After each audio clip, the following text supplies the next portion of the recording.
C'est QFD, c'est tout de suite, c'est maintenant, et c'est sur Quasi.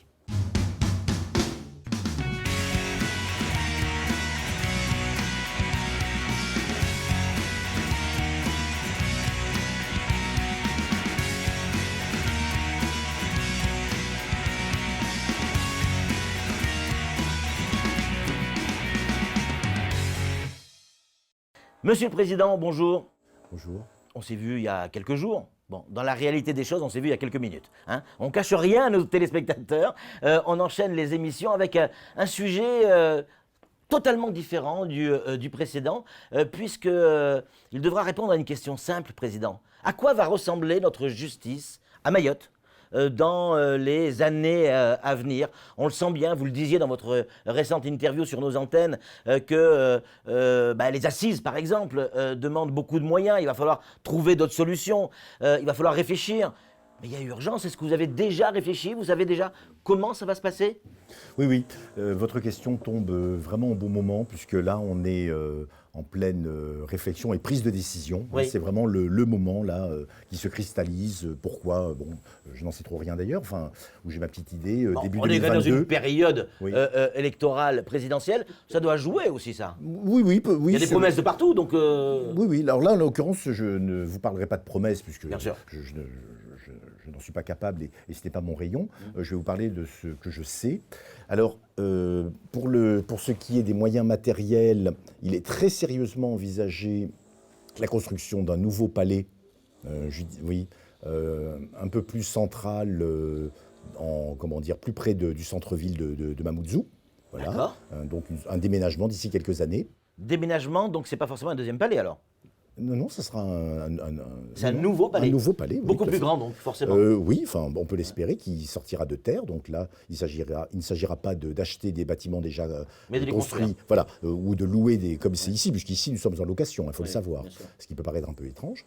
Voilà, donc là, un palais fonctionnel aussi, c'est-à-dire qu'à la différence de celui-ci, un palais qui ait une vocation judiciaire, hein, voilà, qui soit construit pour rendre la justice et non pas transformé pour. Voilà. Il serait où, ce palais? C'est encore confidentiel. On ne dira pas, mais... Oui, bien entendu, j'entends bien. Il sera plus près du centre-ville, donc entre ici et la Barge, si vous préférez. D'accord. Voilà. Ici, nous sommes donc à Kawéni, en face de DM, pour ceux qui ne connaissent pas. Hein. Tout à fait, voilà. tout à fait. Je précise. Alors, dans ce que nous, on a entendu sur les rumeurs de ce fameux palais, D'accord. On parle plutôt d'une cité judiciaire, Oui, plus qu'un palais, je me trompe? Oui, alors bon, il faut s'entendre sur les mots. Je ne connais pas encore exactement le format de cette cité judiciaire où il y aurait bien sûr le tribunal judiciaire, peut-être la chambre d'appel, peut-être la PJJ, peut-être le SPIP. Oui. Voilà. Enfin, je veux dire, je vois pas d'autres intervenants. Oui. Ça fait déjà beaucoup. Super. Voilà. On peut discuter de l'opportunité de faire ce genre de choses. Mon opinion, je dirais, importe peu.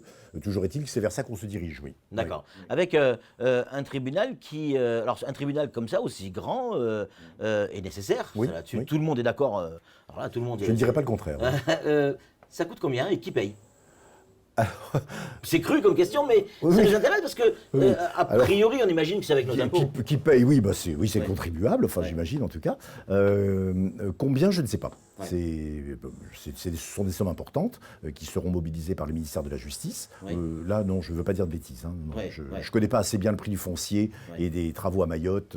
Et est-ce qu'on a une idée de la période où les travaux vont commencer et où peut-être on pourra rendre le premier jugement?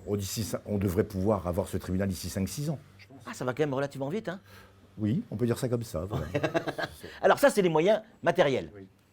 Mais vous savez mieux que moi, Président, ça ne va pas suffire. Il va nous falloir des moyens humains. Quand je dis nous, toujours pareil, nous, pour qu'on puisse avoir une justice digne de ce nom, il va nous falloir des moyens humains. Donc il va falloir recruter. Oui. Et c'est un problème à Mayotte. Oui. Il y a ce qu'on appelle un problème d'attractivité. Oui. Voilà. Recruter, qu'il s'agisse de magistrats ou de fonctionnaires, c'est déjà pas pareil. Voilà. Ouais. Par exemple, il n'y a pas de magistrat mahorais. Ouais. Il n'en existe pas même en métropole. Un jour, ça va changer. Hein. J'espère. Oui, oui, oui. Un jour, bien sûr, vous avez j'en rencontre très, très souvent. Il y a plein de brillants jeunes juristes mahorais qui deviennent avocats, qui deviennent juristes d'entreprise, qui font plein de choses très intéressantes. Il y en a quelques-uns qui, très bientôt, passeront le concours de la magistrature et le réussiront, parce qu'il n'y a pas de raison qu'ils ne le réussissent pas. Voilà. Alors après, entendons-nous bien, hein, nous sommes dans un pays de liberté. C'est pas parce que vous êtes mahorais et que vous réussissez le concours de la magistrature. Vous avez l'obligation de venir ici. Voilà, Oui. même une obligation morale. Oui, non, bien pas sûr. du tout. Si vous préférez aller vous installer dans les Ardennes, vous installez dans les Ardennes et puis c'est tout. Ouais. Enfin, nous, on préfère qu'ils reviennent quand même chez nous, ici. On a besoin de compétences locales. Je partage votre point de vue. Ouais. Voilà. Après, je pense que voilà, il faut que ça se fasse par la pédagogie et l'envie aussi. Bien Hein. sûr. Voilà, il faut avoir envie, même quand on est mahorais, d'être à Mayotte. Aujourd'hui, le tribunal tel qu'il fonctionne aujourd'hui, c'est combien de personnes au total? Oui. Alors, il y a sur un plan théorique 17 magistrats du siège, dont moi. Nous, en fait, nous ne sommes que 16. Il y a un sous-effectif de 1. Il y a 6 magistrats du parquet, un effectif théorique de 6, mais que 4 actuellement, donc ça fait vraiment pas beaucoup. Il y a, j'essaie de ne pas dire de Après, il y a bêtises, toute la partie il y a administrative. il y a à peu près 70 personnels non magistrats. Ça va des fonctionnaires aux interprètes contractuels, il y a également des contractuels. D'accord. Voilà. Donc c'est en gros une petite centaine de personnes. Et dans 5 ans, notre nouveau tribunal, ça sera combien de personnes? 120, Alors, 130, voilà, 150? 150 peut-être pas, plutôt 120, 130 en effet, vous avez raison. Moi je suis quelqu'un de toujours très très prudent et je considère d'abord que un recrutement dans l'état actuel des choses serait catastrophique puisqu'on ne sait pas où loger les gens. Voilà, et qu'ensuite, voilà, il faut y aller vraiment avec lenteur et sagesse quand on recrute des gens, quand on augmente les effectifs, voilà. Et il faut que voilà, ça se fasse pas à pas, hein, plutôt que de multiplier tout de suite par 50% un effectif, voilà. Alors, vous le disiez tout à l'heure, et là-dessus, on était tous d'accord, bien sûr qu'on a besoin de ce nouveau palais, bien sûr qu'on a besoin de ce nouveau tribunal pour avoir le sentiment et pourquoi pas la certitude que la justice est rendue comme l'entend le peuple. Et là, vous me voyez arriver. Est-ce que vous avez conscience que par moment, ici à Mayotte, comme ailleurs, hein, le peuple n'a pas le sentiment d'avoir la justice qu'il attend, le rendu de justice qu'il attend? Est-ce que ça, les magistrats le savent ou s'en rendent compte? Parce qu'on dit souvent, ouais, nos magistrats sont dans une bulle, ils ne se rendent pas compte de la réalité des choses, ils ne font pas leurs courses. Alors, vous voyez ce que je veux dire? Alors les magistrats, ça, ils le savent depuis toujours. Ouais, Hein, je pense depuis, ça fait 4 ou 5 000 ans qu'on rend la justice. Les magistrats le savent depuis 4 ou 5 000 ans. Les magistrats ne vivent absolument pas dans une bulle. Je fais mes courses. Voilà, il suffit de se balader dans Mayotte pour le savoir. Vous me rencontrez de temps en temps. Et voilà. Donc, non, les magistrats le savent très bien. Ce qu'il y a, c'est que la justice, comme beaucoup d'autres domaines, est une matière qui a sa technicité, son langage, ses formes. Et on doit améliorer la pédagogie, on doit s'efforcer de faire plus simple, plus accessible, mais ça reste quand même une matière technique. Voilà. Et si vous n'avez pas fait vos 4, 5, 6 ans d'études de droit, vous aurez du mal à comprendre un jugement, ce qui est normal. Voilà. Alors moi, je veux dire, j'ai toujours plaidé, et ça mes collègues le savent très bien, j'ai toujours plaidé pour qu'on fasse des décisions courtes, écrites dans un français accessible, sans mots techniques, sans charabia, etc. Bon, on y réussit plus ou moins bien, mais il reste quand même que le droit... ça reste un métier technique? Oui, voilà, enfin, je veux dire, c'est comme si vous demandiez, si vous attendiez que quand un chirurgien vous explique ce qu'il va vous faire quand il va vous opérer, vous compreniez tout. Ben non, vous lui faites confiance et vous supposez que... Oui, mais quand vous dites au chirurgien, je ne comprends pas ce que vous me dites, il arrive à trouver les mots pour nous expliquer et au bout du compte, on comprend. Oui, enfin, pas toujours, mais... Pas toujours, voilà. Mais bon. Oui. Non, mais je veux dire, je comprends très bien. Et ça, c'est pas une pression supplémentaire pour vous, pour les magistrats, de rendre une décision, sachant très bien qu'elle va pas être comprise et donc critiquée? C'est plus profond que ça. Non seulement elle sera pas comprise, mais de toute façon, elle sera, elle sera contredite et blâmée par au moins une des deux parties, sinon les deux. Voilà. C'est pas faux. Voilà. Et donc, de toute façon, si on choisit le métier de juge en espérant être aimé, apprécié, là, je pense qu'il y a une sérieuse erreur d'orientation. On doit changer de métier. Ouais. Parce que quand on est juge, forcément, on fait de la peine aux gens. Forcément, voilà. Donc, voilà, il faut prendre sur soi. Il y a une sorte d'ascèse. Voilà, il faut accepter de faire un métier ingrat. Et ça, vous êtes formé à ça, vous Alors non, on n'est pas formé, non. Et pourtant, ça serait... Oui, c'est vrai, oui, Hein on n'est pas, non, je crois qu'on n'est pas formé à ça. En tout cas, moi, de mon temps, il y a 32 ans, 35 ans, Ouais. on n'était pas formé à ça à l'école. Ça a peut-être changé, mais je ne crois pas non plus. Ouais. On est formé à être de bons techniciens, voilà. Mais apprendre à faire un métier qui suscite la frustration, le sarcasme Ouais. et l'opprobre, non, c'est pas facile. Ouais. C'est dur, oui, c'est très très dur. D'autant que le métier, lui, n'a pas véritablement changé. C'est toujours le même, le fond, c'est toujours le même. Mais tout ce qu'il y a autour a évolué. Je pense notamment à Internet, je pense aux réseaux sociaux, le fameux Facebook, où c'est devenu quelque chose, parfois, en tout cas, à mon sens, et ça n'engage que moi, de quelque chose d'immonde. Ça change l'approche d'une décision de justice. Ah oui. Bien Ça a une sûr. influence. Bah oui, forcément, puisqu'elle va être balancée le soir même sur les réseaux sociaux, ça. qui vont s'en donner à cœur joie. Oui. ça. Oui. Alors, imaginez, pour un homme de ma génération, mes premiers jugements, je les ai rédigés manuscrits. Je ne sais pas si vous imaginez. Moi aussi, j'imagine À la très bien. plume. Ouais. Bon, et c'était pas il y a 1 million d'années, hein, c'était il y a 32 ans. Alors certes, c'était un autre millénaire. Ouais. Donc imaginez ce que je peux ressentir, et pourtant, j'ai pas l'impression d'être un ancêtre. Donc je vous comprends. Oui. Bon, moi, simplement, ce qui se passe, c'est que j'ai totalement intériorisé le fait que c'était un métier qui était là pour déplaire. Voilà. Ah oui. Alors, on peut expliquer, Ouais. on peut être didactique, on peut rendre des décisions accessibles dans une langue simple, pure, etc. Mais il n'empêche que de toute façon, quand vous envoyez quelqu'un à Magicavo, je veux dire, c'est pas censé lui faire plaisir. Alors, c'est étrange que vous me dites, parce que, sans faire de la psychologie ou de la philosophie à deux balles, mais on sent chez vous, comme chez tous vos confrères ou collègues, cette volonté d'expliquer et de rendre la justice plus accessible. Oui.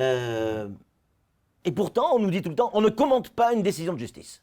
C'est-à-dire, en clair, on décide, on tranche, et maintenant vous vous taisez. Alors, est-ce que c'est pas C'est un petit peu deux poids... Oui, un C'est un peu, peu je suis d'accord. caricatural, oui, bien sûr. Mais est-ce que c'est pas deux poids, deux mesures? Non, souvent on l'a entendu. On ne commande pas une décision de Oui, justice. je pense que vous confondez, bien sûr, volontairement, deux choses différentes. Il y a que les décisions de justice doivent être motivées. Oui. Voilà, donc... Motivé, ça veut dire quoi? motivé, ça veut dire qu'on les explique. On explique On la décision de explique, justice. voilà. C'est pas par exemple comme une ordonnance de médecin où elle n'est pas motivée. Là, on dit la pension alimentaire est fixée à 200 € par enfant Ouais. parce que monsieur gagne tant, Ouais. madame gagne tant, les charges respectives sont celles-ci, cela. Ça, c'est ça la motivation. Monsieur Untel est coupable de vol parce que il y a 4 témoins qui le désignent, parce qu'il y a un procès-verbal de police où il a été pris sur le fait, D'accord. et ces dénégations n'emportent pas la conviction du tribunal. Ouais. C'est ça une motivation. Donc c'est pas une décision comme ça, on explique. Bien sûr que non. Et d'ailleurs, vous parliez tout à l'heure, ou une autre fois, de la cour d'assises. Oui. Depuis maintenant une vingtaine d'années, les décisions de justice de cour d'assises sont motivées. Ouais. Moi, j'ai connu l'époque, j'ai été président de cour d'assises à une époque où on ne motivait pas les décisions d'assises. Eh oui. J'ai connu cette époque-là. Ouais. J'ai connu même l'époque où il n'y avait même pas d'appel. Vous voyez, je suis vraiment un ancêtre. Président, est-ce que... j'ai encore une tonne de questions et je vois le chrono qui tourne, mais on se reverra, c'est sûr. Est-ce que quand une décision de justice est rendue, quand vous voyez la presse, les réseaux sociaux qui en parlent, est-ce que ça vous agace ou vous vous dites ça fait partie du jeu, ou alors vous vous dites tiens, ils ont peut-être raison? En clair, je vais la refaire plus courte, mais est-ce qu'un juge, quel qu'il soit, se remet en question? Alors, je ne peux pas parler pour... Alors, pour vous. Oui, pour moi-même. Ah oui, tout à fait. Ça ne m'agace pas du tout. Ça fait partie... bon, voilà. Il y avait un vieux proverbe qui disait que nous avons tous, je crois, 3 jours pour maudire son juge après une décision de justice. Ouais. Voilà, moi j'accepte ça, c'est la règle du jeu. Ouais. Voilà, une personne qui a été frustrée par une décision de justice a tout à fait le droit de s'exprimer. Vous savez, moi, en 32 ans, j'en ai reçu des injures. Je n'ai jamais fait poursuivre quelqu'un pour outrage à magistrat. Même quand on m'a traité de tous les noms, parce que je considérais que Bon, on était Vous des faites êtres partie humains. du Moi jeu. aussi, il m'est arrivé, dans certaines circonstances, de me montrer mauvais joueur, par exemple au volant, ou dans je ne sais quelles circonstances, ou à une AG de copropriété. Hein, voilà, parfois, on s'emporte un petit peu. Un justiciable qui vous dit ce qu'il pense de vous. Bon, au fond, voilà. Après, chacun son opinion. Donc, ça ne m'agace pas. Ça fait partie du jeu.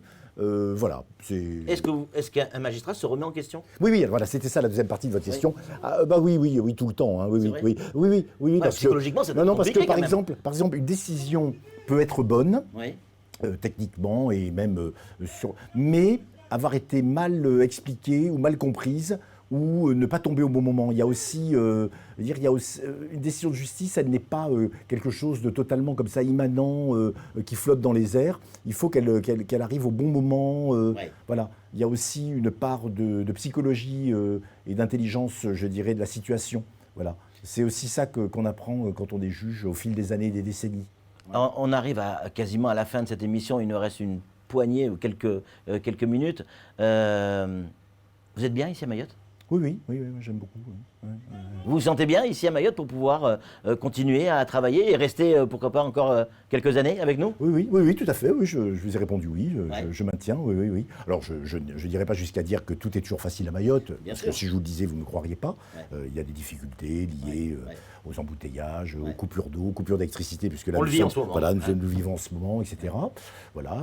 Il y a également, et c'est une pierre dans mon jardin, et vous avez eu la gentillesse, la générosité de ne pas la lancer, à savoir l'insécurité, hein, bien sûr, qui nous émeut tous et qui nous étreint tous. Mais pour autant, oui. D'ailleurs, je suis venu à Mayotte volontairement et avec plaisir. Donc, alors, juste pour nous donner une petite idée, est-ce que, et c'est ma dernière question, je vous en prie. avec un peu d'humour, est-ce que vous allez connaître la première pierre du nouveau palais? Ah, je pense que non. J'aurais aimé. Alors, si je suis Parce que c'est invité... comme une aventure humaine extraordinaire. Oui, tout à fait. Peu de magistrats ou de présidents de tribunaux pourront dire un jour « j'ai créé un palais ». Oui, alors c'est pas moi qui l'ai créé, mais j'ai appuyé en tout cas, ça c'est sûr. Oui, on m'invitera et je reviendrai. C'est clair. En tout cas, merci mille fois, Président, d'avoir répondu une nouvelle fois à nos questions, sans langue de bois, avec beaucoup de simplicité. En tout cas, c'était un chouette moment. Merci beaucoup. C'est moi qui vous remercie. Nous, on va se retrouver évidemment la semaine prochaine avec d'autres invités, tout aussi intéressants. Un nouveau CQFD, ça sera sur Quizy, bien évidemment. Ne le ratez pas. Ciao.